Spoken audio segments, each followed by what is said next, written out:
we're live. Hello, Kagglers. Welcome to day 2 of the Practical Model Evaluation Workshop. Today we are going to be training models. And the reason we're training models is so that we'll have multiple things to evaluate.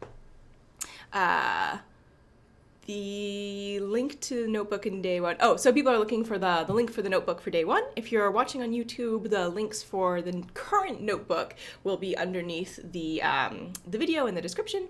And it is also kaggle.com/rtatman/practical model evaluation day 2. And the link for day 1 is the same thing, but with a 1 on the end. And I do need to go back and update this header so that you can go back and forth between the notebooks easily. And if you're thinking, hey, Rachel, is the link for day 3 going to be the same thing with the 3 on the end? It is. It's not up yet. Welcome. So yesterday we talked about what sort of things you might want to evaluate, what sort of things you might want to consider. We talked about your time as a data scientist. We talked about compute constraints and the time it takes to train your model in the first place, but also update your model and then serve your model, so the inference time. And we also talked about things that you might want to consider in addition to your loss metrics. So I mentioned counterfactuals, which we'll be working with tomorrow, and also error analysis, which again we'll be working with tomorrow. So basically, when is your model wrong, and what information is your model using to make the decisions that it makes? And in order to evaluate models, we need models. And I decided to use, I should have cleared space for my water first.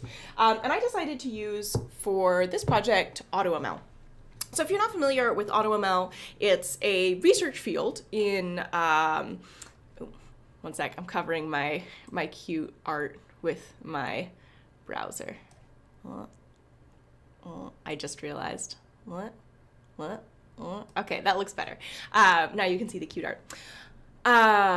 So AutoML has been an active research field for decades, and we are now getting to the point where it seems to be viable to start to use it in more commercial settings. There are lots of different types of AutoML models. I have picked a couple for us to work through. And there are some other resources on the channel around AutoML, and if you've been getting the emails, I sent you a link. I believe the one this morning was from Kaggle, who is a Google researcher who works on AutoML at Google, talking about sort of advances in the field and sort of the state of the field, and that was from earlier this year at Kaggle Days in San Francisco. And Kaggle works on AutoML. We also have some discussions with Aaron Liddell from H2AI, who works on their product called AutoML. It's an open source project.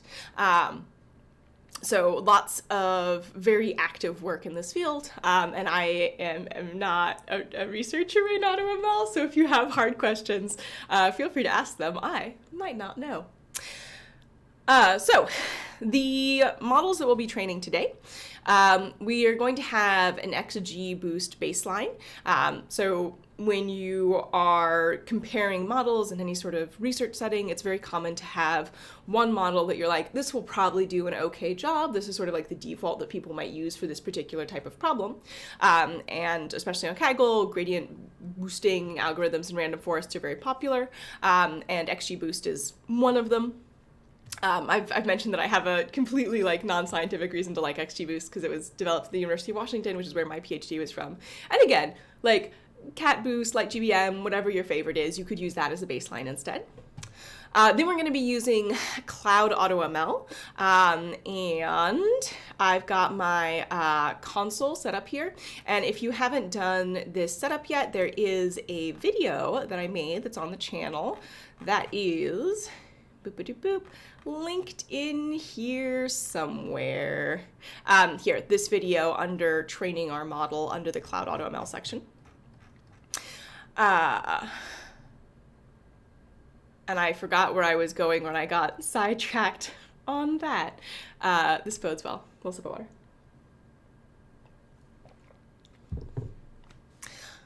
So these are, sorry, I was going through the different models. I've remembered. So Cloud AutoML, and if you signed up for credits, hopefully you've gotten them. I'm not actually in charge of that. So if you're having problems, probably the best place to ask about that would be on the Q&A forums on Kaggle. And we'll try to help you out there. This is kind of overkill for this project. So Cloud AutoML is designed to be an enterprise level product. So it's designed for like big business projects. And the project that we're working on today is a sort of a small example project. I mean, it's a couple thousand examples, so it's not like tiny, but it's a little bit overkill, but I wanted you guys to get a chance to try it. If you cannot set up billing, you're going to need a credit card. If you don't have a credit card, you don't want to use a credit card, you can just skip the Cloud AutoML parts, and that's fine. Teapot is a open source automated machine learning library, or AutoML library. It's developed at the University of Pennsylvania. It's an academic project. And one thing that I really like about Teapot, and one of the reasons that I chose to include it, is it's built on top of scikit-learn. So if you're familiar with scikit-learn, it should look pretty, familiar to you. And what you can get once you've done your AutoML search for the family of model and the parameters that'll work, the hyperparameters that'll work for that model, is you actually get the code to do all of the training for that model out, and then you can just save it as a .py file and move it around. So I think that's a really, I think it's a really nice beginner library, and sort of shows you the sort of place where your model has arrived at.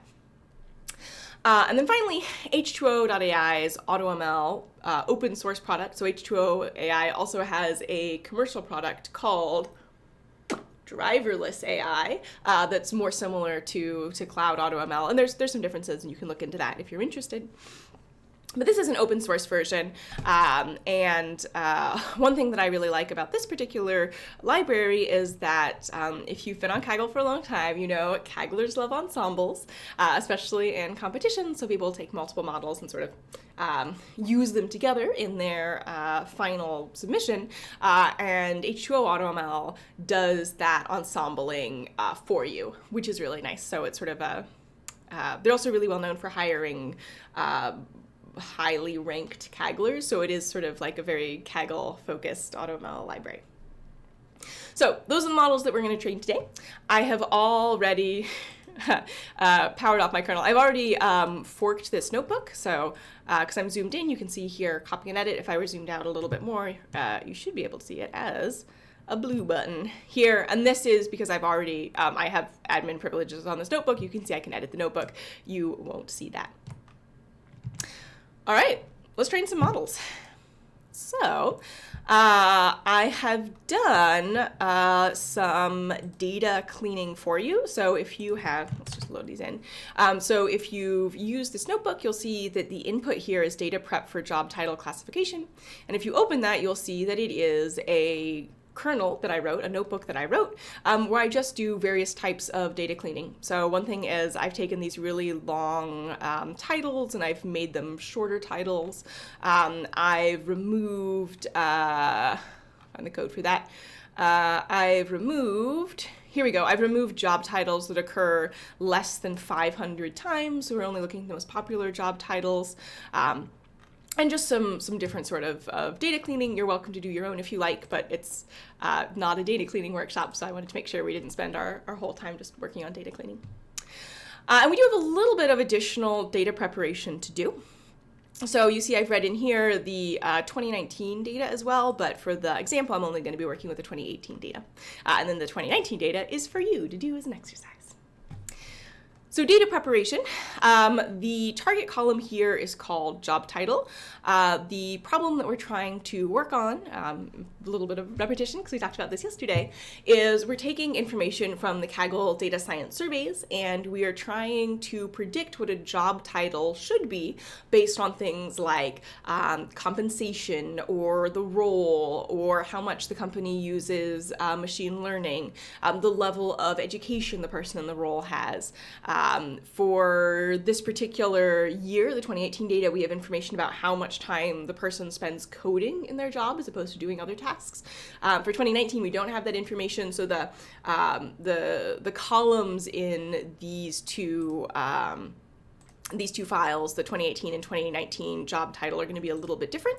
And also the job titles are a little bit different. So they have actually changed quite a bit. So this is from the 2018 data, and you can see we have a lot of data scientists, we have a lot of software engineers, research scientists, data analysts. I don't remember if I did the same. Yeah. And when we look at the 2019 data, you can see that we have, again, a lot of data scientists, but product/project manager is more common. I think that would probably fall under manager in the other data set. Data engineer looks to be a little bit more common. So there's differences in the job titles and the data sets as well. Other questions. I'm trying not to get distracted because I'm trying to answer questions at the half. Why do you do your data cleaning in R? Do you prefer R for data manipulation? Yes, specifically for tabular data. I'm a big fan of the tidyverse, and it's got a lot of really nice tools. All right. So I'm splitting the data into the columns we're going to use for our predictions, the X columns, and our target column, Y, which is job title. And then I'm doing an 80-20 train test split here. So we don't want to, when you train a model, you don't want to evaluate it with data that it's already seen, because if you are overfitting to the data points that you've already seen, you'll do really well on those data points. But when you see new data that's not exactly fitting the distribution of the data that the model was trained on, you'll find that your overall accuracy is lower. So in order to avoid overfitting and to evaluate our models fairly, we're going to save out this test set, and then all the models are going to be trained using just the training set, and then all the models will be evaluated using just the testing set. This is sort of like machine learning 101. If you've done a lot of coursework or work in the field, you're very familiar with all of this. And for the H2O AutoML and Cloud AutoML, that's all we need to do. But for the, and actually we don't technically need to do the splitting ourselves for Cloud AutoML. It will automate the splitting. But because I want it to be a very fair comparison between systems, I'm doing the splitting myself.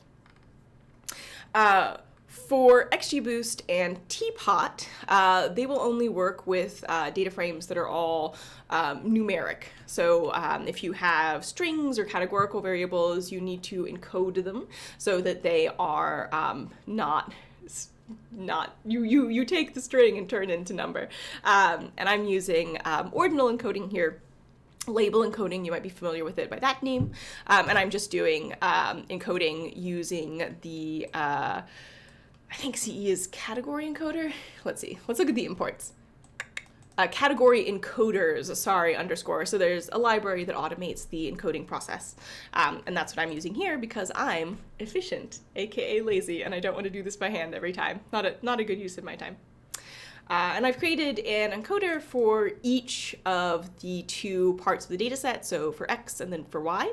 And the reason is when you create an encoder and then use it to fit and transform a specific data set, that encoder is sort of trained using that data set, and then it will expect the same columns going forward. So if I try to use this encoder with this data, you will see an error. I've already run this cell. Here, I can show you that real quick. So let's say encoder X. So we're using the encoder that we used for X, and then we're going to try to fit transform on the Y data.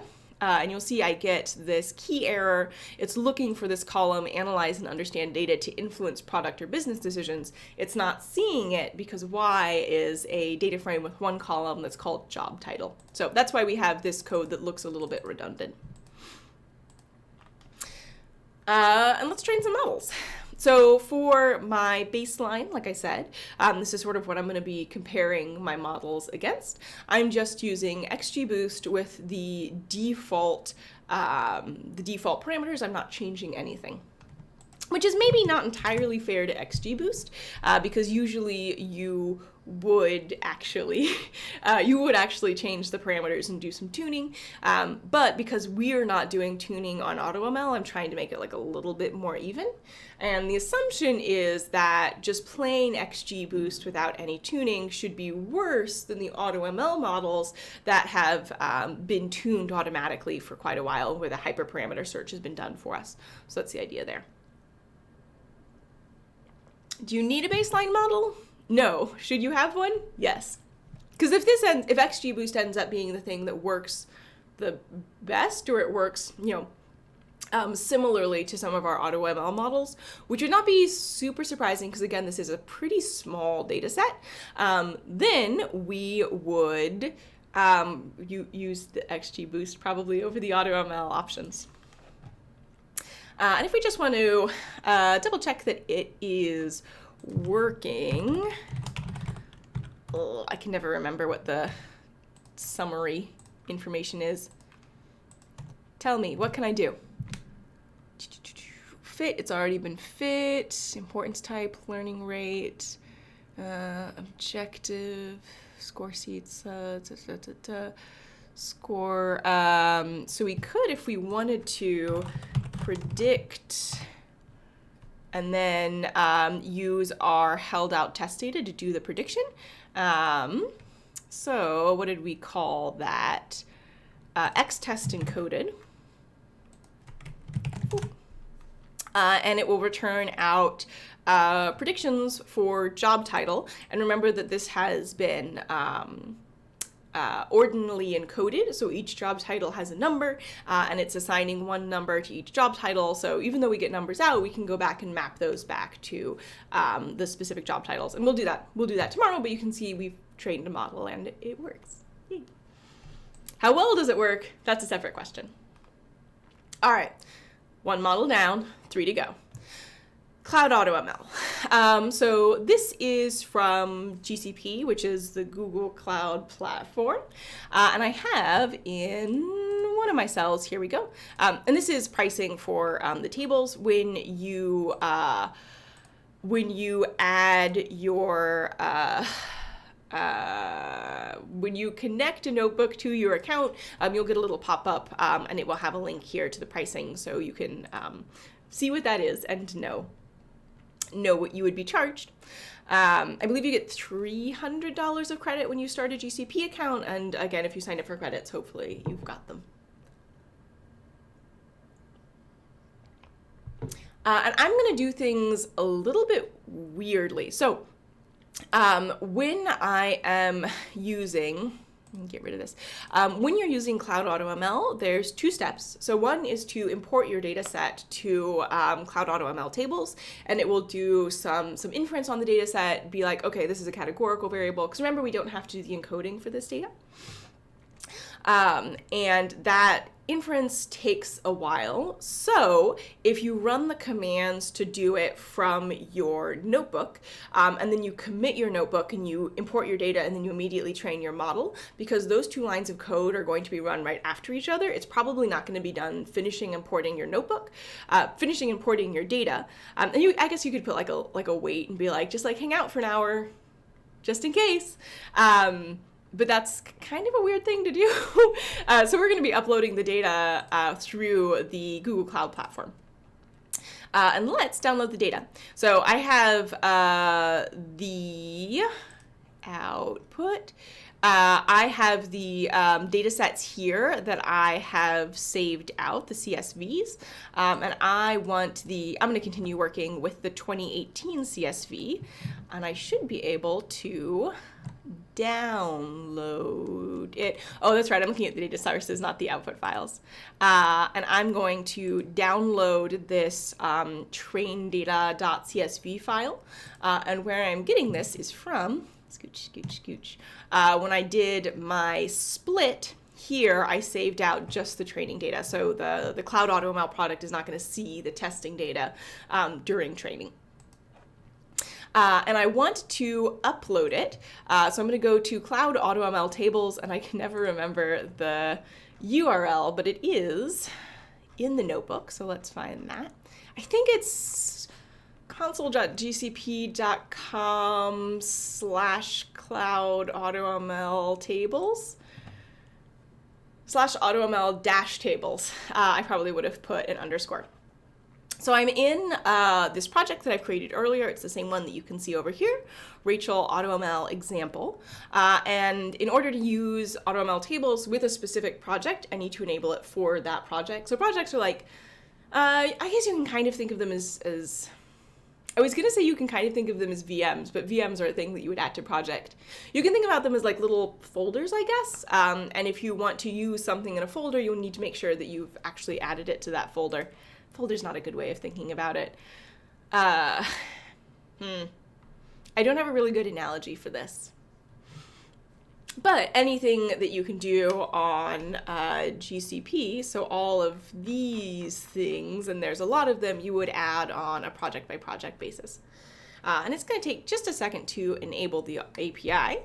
And then we are going to upload this train_data.csv dataset as a cloud AutoML dataset. And then it's going to take a while to import the dataset. And all of these steps, I'm not going through and reading them, but all of these steps are set up right here. And again, if you don't have a credit card, you can't set up billing, just skip this bit and go down to Teapot, I think is the next one. All right, get started. I want to add a data set, and I'm going to call it something memorable. Let's call it Rachel AutoML example 2018, because I'm using the 2018 data, and you want the region to be US Central 1, and that's because that's the only region where this will work. And you can see, you could see very briefly there that the whole project is in US Central 1. Some options for importing data. I can do it from BigQuery. I can do it from a CSV file I already have on cloud storage, or I can upload files from my computer. I'm going to select files, and you can't see the dialog box that pops up, but I just picked this particular one. And it needs to be stored in a bucket. And I don't have any buckets in this project now, so I'm going to add one. Whoop. And I'm going to call it something helpful, like... Nimble says a project is just a workspace or a context. Yeah, I think that's helpful. What should I call this bucket? Rachel AutoML example bucket. I'm going to keep my naming scheme. And this I do want to remember. Choose where to store it, and from here all of these settings, just the default is fine. All right, and now you can see I am in Rachel AutoML example bucket. That's where I'm going to save my data set. And then I'm going to hit import. And it'll take a little bit to import the data set. Again, it's doing a lot of imputation, a lot of stuff behind the scenes. So I'm just going to let this percolate. Meanwhile, let's kick off with Teapot. Nope, still going. Okay. Okay, so Teapot here. I am using a little bit of a smaller model than I might otherwise. So probably the biggest thing that will make this train for less time is this early stopping parameter. And what this says is if for 2 generations there are no improvements in the best model, just stop the model training there. And Teapot is used it's sort of similar to genetic algorithms, if you're familiar with those. So it generates a bunch of candidates, it picks the best one, it generates more candidates based on those ones, it picks the best one, generates more candidates, etc. So it's going to do that for 8 generations with 20 candidate models in this case. Verbosity is like the amount of information that you'll get back, and then early stopping is how many rounds or how many generations of no improvement you're willing to see before you're like, okay, we're done now. So we'll fit that, and then we will export here. And the export is a .py file, so it's Python code to generate whatever the winning model is. Are you done? It's still taking a while. And the reason I'm waiting a little bit is because once we have created our data set and kicked off training, all that we need to do on the Kaggle side is send a command to the client for it to start training our model. Whereas for Teapot, the whole model is going to be trained in our notebook. So if I can just do like the quick command before the one that's going to take, up to an hour, maybe a couple hours, I'd prefer to do that. Are you done? It's done. All right. So I'm going to do this top one first. So we were talking about Teapot. Now we're back on AutoML. Sorry, I know I'm jumping back and forth. So we are going to need to change some things here. So US Central 1, we don't have to change. Project ID, we do have to change. So if I go over to my GCP account here, you can see that this project is Rachel AutoML example, not whatever. Copy that. Not Kaggle AutoML example. So I'm going to change the project ID to my actual project ID. Oop. There we go. Dataset display name. So this is the name of the dataset, which here is Rachel AutoML example 2018. So I'm just gonna change that. Job title, it's actually the same. So the example data set, the column that we're trying to predict is job title. This data set, the column I'm trying to predict is also job title. If I were trying to predict a different column, I'd use that. And I can double check, hey, is there something called job title in this data set? And there should be. There we go, job title. So here is the column that we're trying to predict. And you can see the breakdown. It's correctly identified that these are categories. We have a lot of data scientists, software engineers, analysts, research scientists, etc. So that looks good. We don't need to change that. Model display name. So this is the name that you're going to use to refer to your model. And I'm going to change this to Rachel AutoML example. And then the training budget is the maximum amount of time it will take, you will let your model train for, and this is billed hourly. So 1,000 milli hours is 1 hour, and you can have this be any value from 1,000 to 72,000, so between 1 and 72 hours. And finally, we're creating some clients. So these are little go-betweens that will tell GCP what we want to do. And that shouldn't take very long. From here, we need to tell the tables client which of these columns in our data set we actually want to, let me see the data sets. There we go. So you can see here's our data set. Which of these columns do we want to predict? And what we want to predict is dataset display name, is target column, which we've set up here to be job title. So this will give us some output if it runs successfully, which it should. Yeah, and you can see we have information on the display name of the display name of the data set is here, and different information. And then I can kick it off actually training the model. And this response here tells me if it's done, and it's not because I've just started. And then you will see it in you'll see your model in your models tab of your tables place in your GCP account once it's done training. Okay, so that's kicked off. We don't need to do anything else. Once it's done training, it'll be stored there. We can use it for inference, and we'll come back to that tomorrow. All right, Teapot, let you run. This will take a while. And finally, H2O AI AutoML. So I mentioned this is an open source project, and I've linked the documentation for each of these libraries at the beginning of the section, so if you want to learn more, you are welcome to. A couple of sort of interesting things about H2O AutoML. So one, you need to initialize an H2O instance, and this is going to be running locally in your kernel, so it's like it's a server that you're set up in your kernel, and it's running and it's serving things that you need.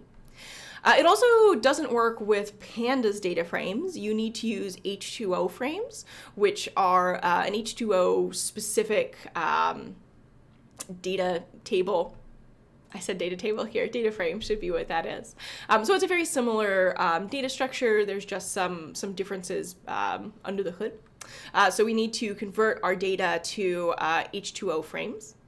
And then we need to specify the information for the AutoML model that we're training. So here I'm saying, okay, I want you to look at a maximum of 20 models. And the seed is just for reproducibility. And by default, it's going to be limited to 1 hour max runtime, which is the same as we limited AutoML to. And I believe Teapot is also an hour by default. But we have early stopping, so it'll probably finish before then. And then once we have created our model, we'll be able to, our AutoML model, we'll be able to see a leaderboard that ranks all of our models against each other. And we'll come back to that tomorrow when we talk about evaluation a little bit more. And here I'm just going to print out the top 5 rows so you can see them. And very importantly, we are saving our model out. So it is very important that you save each of these models because they take a while to run. So for XGBoost, which you see didn't actually take that long, I guess you could resave it if you wanted to. We are saving it out using save model, and this is in, I can never remember what the letters are. H5D5, HFD5. It's the hierarchical data format that people usually store models in. So we can read this back in our notebook later. For Cloud AutoML, we don't need to actually save it. It's saved automatically in the GCP client, in our GCP projects. We don't need to mess with that. For Teapot, the thing that we're saving out is the Python code to train the model. So we are going to need to train a model ourselves, but that should be fine. It shouldn't take that long. And you can see it's 2% through. It'll be a while. And then for H2O AutoML, you use this save model argument to save the model out. And then once you've run all this, and this will take, I think it ended up taking me about 1.5 hours for the notebook to run all the way through to save out all the models. What you should see in your current working directory is your training data that you saved out, the code for the notebook, because you're in your current working directory and that's where we store the IPyNB file for the notebook, your Teapot model, or the code to generate your Teapot model, your AutoML model, and your XGBoost model. And again, it's going to take a while for this to run, so I can show you what that looks like. Goodbye. So Teapot, when it's done running, this is the code it gave me last time, and it should be the same because I think I've set all the applicable random seeds. So the best internal cross-validation score is about 50% accuracy, which you might think is awful, but if you check out your target column, which you can see now has been marked as the target in the data set because we did that via the API. We have a really imbalanced class, and if you always guess just the most likely class, we have a multi-class classification problem with imbalanced classes, and if you always guess the most likely job title, you're going to be right about 30% of the time, so we are doing much better than chance, which is good. Still not like amazing, it's wrong about half the time, but there are other things to consider as well. And you can see it did use early stopping. The optimized pipeline was not improved after evaluating 2 more generations. And then the best pipeline is gradient boosting classifier, so similar to XGBoost, but probably gradient boosting classifier from scikit-learn. I think this was actually added relatively recently to scikit-learn. I want to say within the last year. And then here is all the code to train the best pipeline. So all the imports you need to make sure that the class is labeled target. Here you would put in the path to your data file. This is if it's like a tab separated or semicolon delimited or something like that. And then here's it's doing the training testing split, and the classifier, the thing that it did that is helpful for us is that it's chosen all of these hyperparameters. So the learning rate, the max depth, the max features, the minimum samples leaf, all of these have been selected via AutoML. And as well as the general family of algorithm as well. So we can take this code and train our own gradient boosting classifier that should do pretty well.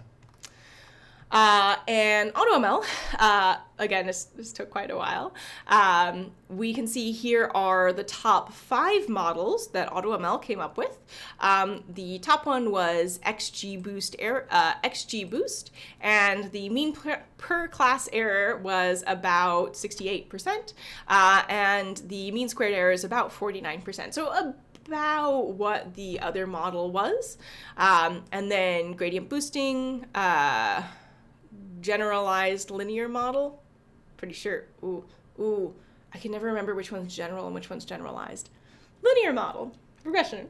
And then gradient boosting, and then actually a deep learning model as well was the 5th best one. And we've saved out this top model here, which happens to be an XGBoost model. So all of the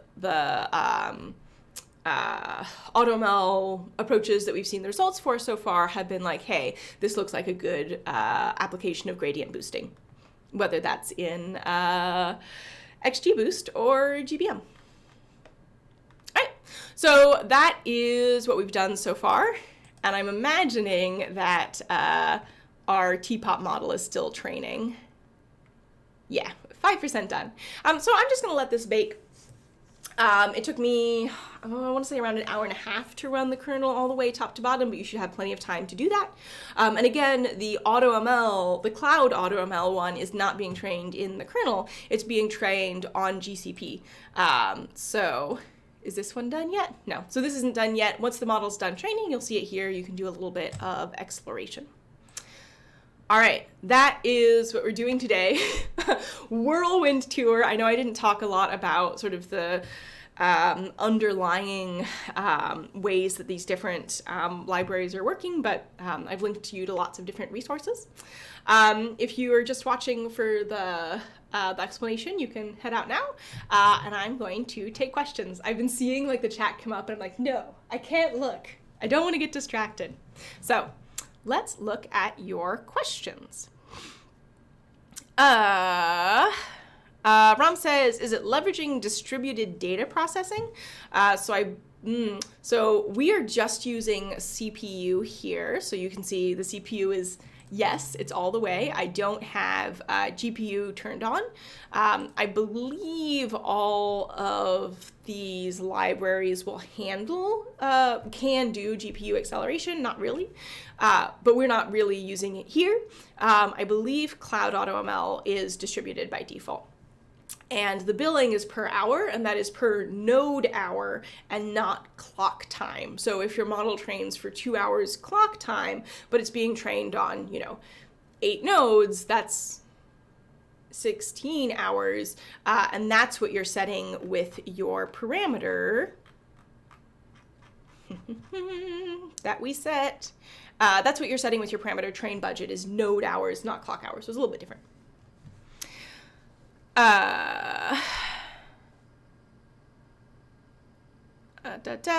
What is the difference between AutoML and BigQuery ML in GCP? I'm not super familiar with BigQuery ML. AutoML, so we're using AutoML tables here, but there's also one for natural language processing. There's also one for computer vision. I think there's one for translation that just came out. So I think AutoML covers more use cases, but each use case is a little bit more specific, is my understanding. But I also haven't played with BigQuery ML, so I could be wrong about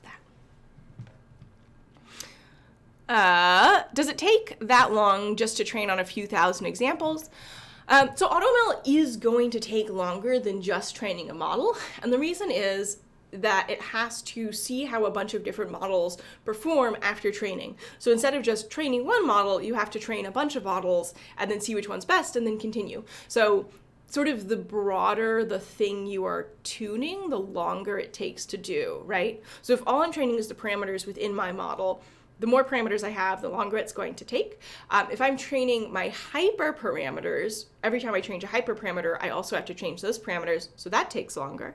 If I'm also trying to train to pick the class of models, I have to pick a class of models, and then hyperparameters, and then parameters. So sort of the further up you go to automate the process, the longer it's going to take. So So, and it does, so AutoML, just like by its nature, is going to take a while. And it is a couple thousand examples, and it's also a fair number of features as well. So, but yeah, AutoML is definitely, it's a you time saver. It saves you time. It doesn't necessarily save like time overall with how quickly you get a model back.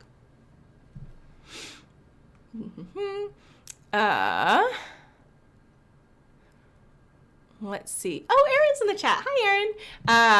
And it looks like she's got your questions about the libraries. Yeah, so H2O has an R library and a Python library. And I believe you can pass things back and forth between them with fairly high amount of ease. Teapot does not have an R version. Cloud AutoML does not have an R SDK, which is frustrating. I'd like an R one, especially for tables, because I prefer to work with tabular data in R. And XGBoost does have an R version. So if you were just doing the R version of this, you could do XGBoost and H2O. All right. Can we use data prep in GCP for pre-processing data? Yes. I don't know. I'm not actually familiar with data prep, but presumably yes. Anmal says, wouldn't the ordinal coding give weight to the categories that would affect the model? Yes. Yeah, so that's a good question. So it matters more for different types of models, right?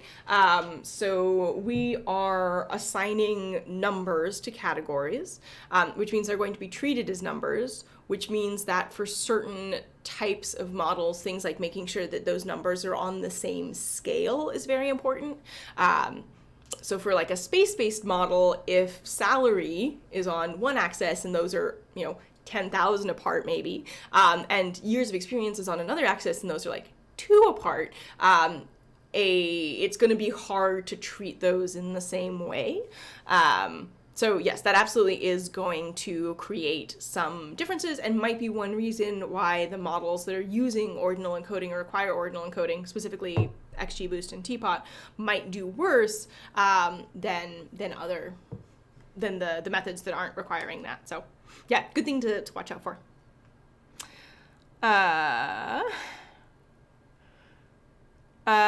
Hey Rachel, any suggestions on how to set the target for multi-label classification? Oh, yeah, not off the top of my head. It feels doable. I'm thinking here specifically for GCP AutoML. Seems like something that should be possible. I would Google that. I would search for just like multi-label AutoML tables and see if you can find anything. Rio the Cat says, does AutoML address imbalances in label categories? So AutoML is like a family of algorithms and approaches, and some of them do and some of them don't. And I don't know off the top of my head whether these particular ones do. But one thing that could be important is, let me go over here to the, is the particular metrics that you're using. So making sure that you're not using, say, accuracy for multi-class, especially imbalanced multi-class classification, will help you have better models. All right. Neha says, with GCP, we are training for 1 hour. Is it a standard timing, or you pick the time based on your experience? So that is the least amount of time you can train a model for. And I want to make sure that if you are, have billing set up, you don't want to get charged for training a model for 72 hours if you don't have the credit to cover it. And also, again, this is not a super hard problem. We have like 11 classes. We have, I don't remember off the top of my head, like 30 input variables. So you shouldn't need much more than an hour to get sort of okay results. Does AutoML use MapReduce? I was reading that as MapPrudence, and I was like, that's nothing. What is that? I don't know. I don't know. Hung says, will I be informed when I start and end my 6 hours trial? I have not gotten past my trial on this account. I think you will be. I think you won't be charged to your billing account unless you specifically turn on being able to be charged. All right. Kumar says, does AutoML adjust the hyperparameters as well for the models? Yes. And then there's a second part of the question, but I've scrolled and I have missed it. Sorry. Yes, so I believe all of these approaches will adjust the hyperparameters except for regular XGBoost, which I called it vanilla in the first draft of the notebook, and then I was like, vanilla to mean like the normal version is not something that I think is super common around the world, so I thought that was confusing and I removed it. Bintao says, can automated ML come out of their models with script/code in Python? Where can I download them? Thanks. So I think the only one that will let you download the script is specifically Teapot. H2O AutoML might. It's a very rich library, and it may or may not be in there, and maybe Eric can hop in and answer that for me. I don't believe Cloud AutoML will. So one of the reasons, so when I talked about your time and what's being saved, one of the reasons why you might want to use, are you done? No? It would be nice if this would be done by the time the stream was done. One of the reasons why you might want to use something like GCP or another commercial AutoML project is that usually once your model is trained, it's also ready for deployment, so you don't have to set it up. So the idea with AutoML tables is that you train your model and then you can immediately deploy it for inference, and you don't have to like set it up yourself and host it somewhere and set up your own API or SDK or whatever. So you can't download the code to generate the models, as far as I know. And that's sort of by design. It would be cool if you could, though. I'll bring it up with the team. All right, let's see. Ollie says, one hot versus encoder, which one would you choose?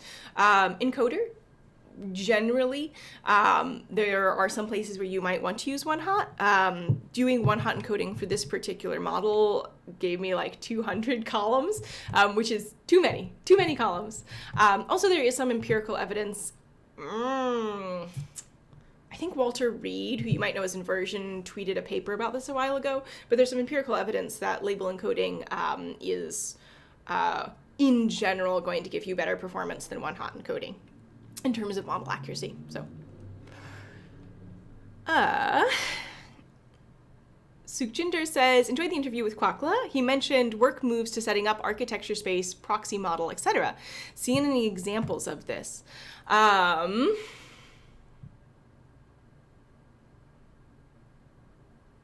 thinking, sorry. I feel like I have, and I can't come up with them off the top of my head. Bother me on Twitter, and I'll see if I can dig one up. Nitish says, which AutoML library is preferably better, and why so? It depends. So we'll talk a little bit more about differences between libraries tomorrow. One of the things that's come out of the AutoML evaluation literature has been that different models tend to work better for different problems, and it's not necessarily easy to tell a priori which model will work best for which problem. So my recommendation is, if it's not going to take you a lot of time and money, try different models and see which one seems to be working best for your particular problem, and then continue forward with that one. You may have other considerations like hosting or licensing for the code and the models and things like that. So which one is going to be best for your particular uses? Again, it depends. I feel like this whole workshop is just me saying it depends a lot. All right. Helmut says, do these AutoML packages also do feature engineering and or feature selection in addition to hyperparameter tuning and model family selection? Yes. Teapot, Cloud AutoML, and H2O. I don't know H2O off the top of my head. Aaron might. I know for sure that Teapot and Cloud AutoML also do feature selection. My feeling is that probably also H2O AutoML does feature selection. Rom says, it depends on the algorithm whether one hot or label encoding is better. All right. Actually says, Amazon SageMaker Autopilot, I have not played around with that, released today, also lets us download scripts, including steps of preprocessing at all. Okay, so that might be another option. Again, have not played around with it.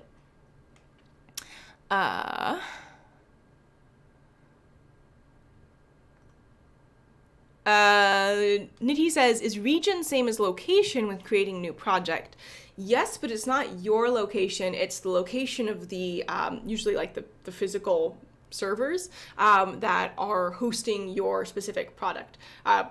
So the reason why you need to set location to US Central 1, even though that might introduce some more lag if you're very far from, I think it's Iowa, is because those are the machines that have the AutoML tables stuff on them. And if you try a different region, you're going to get an error because it doesn't have the things you need installed. Is my understanding of the situation. And in the future, maybe you won't have to set the region to that thing specifically, and you can set it to the one that's closest to you. But everything does need to be set in your project to US Central 1. So your bucket needs to be there, your tables need to be there, your data sets need to be there, and it all needs to be in that same one particular region.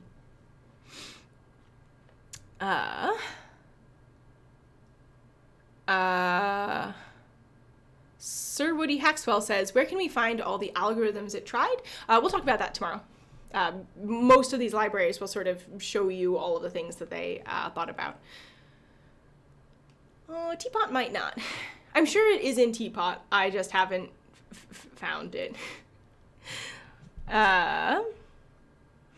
SB012 says, how do these models compare for scoring new data/instances? Any particular observations you can share?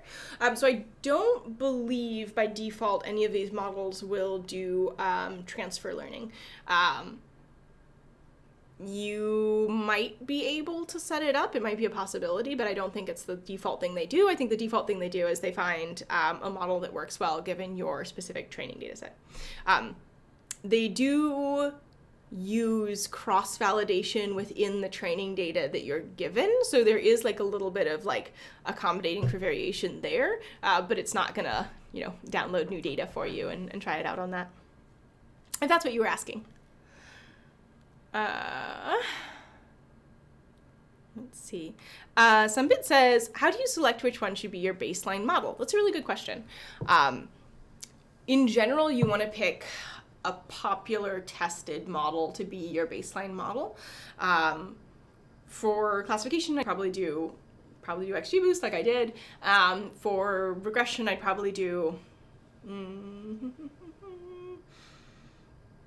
probably mixed effects regression for a lot of the problems that I work on, just because it's more standard when working with language data, and sort of behavioral data around language would be my choice.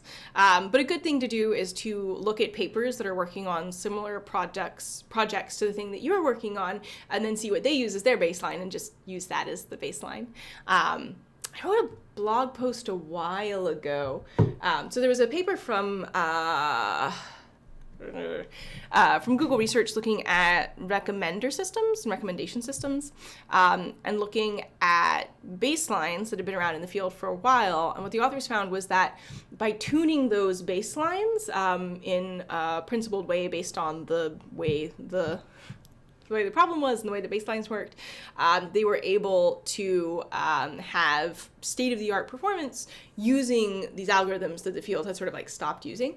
So picking and tuning a good baseline is in and of itself kind of a hard problem. But for a project like this, I would say look at what people recommend and then try that as your baseline. And if it works good enough for you, fantastic. But we need multiple models to compare, so. Nidhi says, couldn't find AutoML option under my project, couldn't set the region.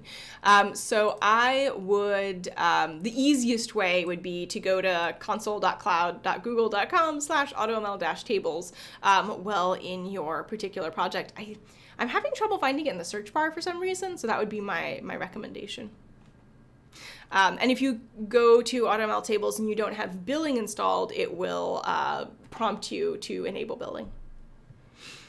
All right. RealCat says, do AutoML models shuffle data that they ingest, or is it just used in the order uploaded? I don't know as it would matter too much. I imagine they shuffle for multifold cross-validation.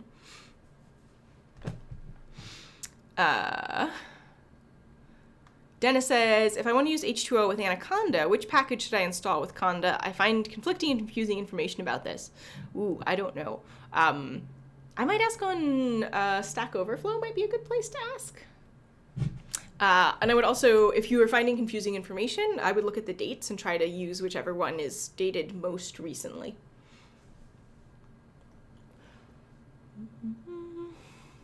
Let's see. St. Aardvark says, given concerns you brought up yesterday about some data not being appropriate for hiring decisions, gender, for example, would you drop these responses in the survey if you were using it in prod? Yeah, absolutely. I'd probably actually drop all demographic data entirely.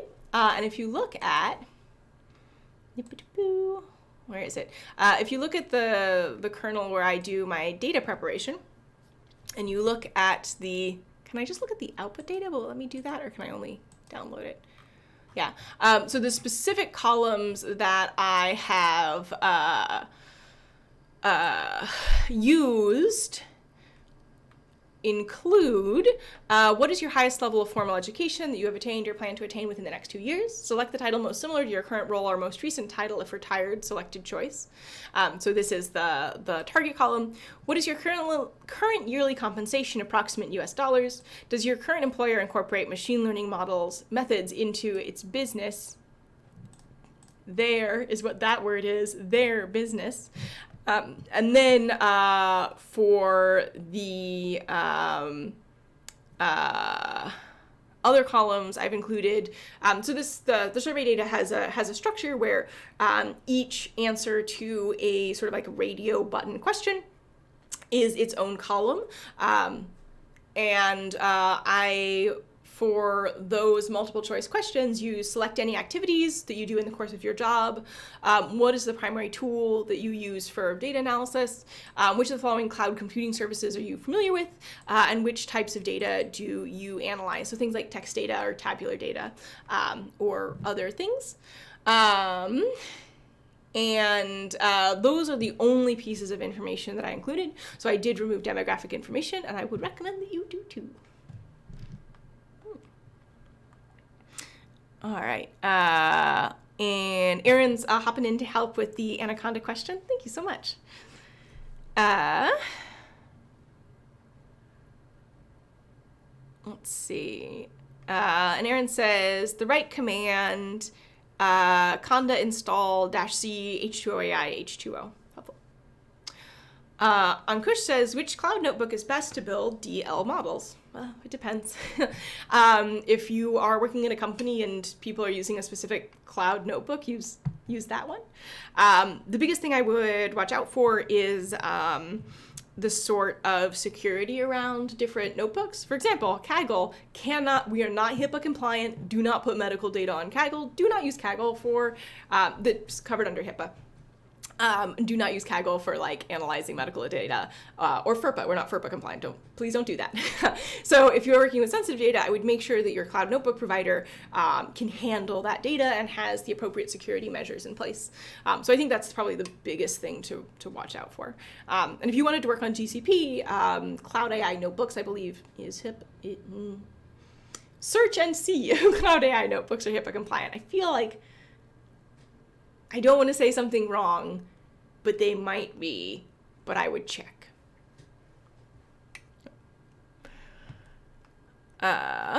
Let's see, other questions. I'll go up to the top because I know I missed some while I was trying to ignore the chat. How large of a data set can I upload in Kaggle kernels? A single data set can be up to 20 gigabytes. Let's see, other questions for the last minute. I already answered the one about R. I do like R. St. Artfrock said, how did you pick ordinal encoding instead of one of the many other encoders in that library? I wanted to use label encoding. I didn't want to have 100 columns. I did try it with one-hot encoding first, but because there were so many columns, and a lot of the libraries also do feature engineering, I ended up having really long-running AutoML, which is sort of another reason why I'm using label encoding instead of one-hot.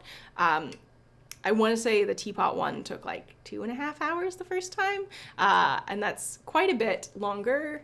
And especially doing that like over multiple libraries, that's quite a bit longer than I want to spend waiting around. So,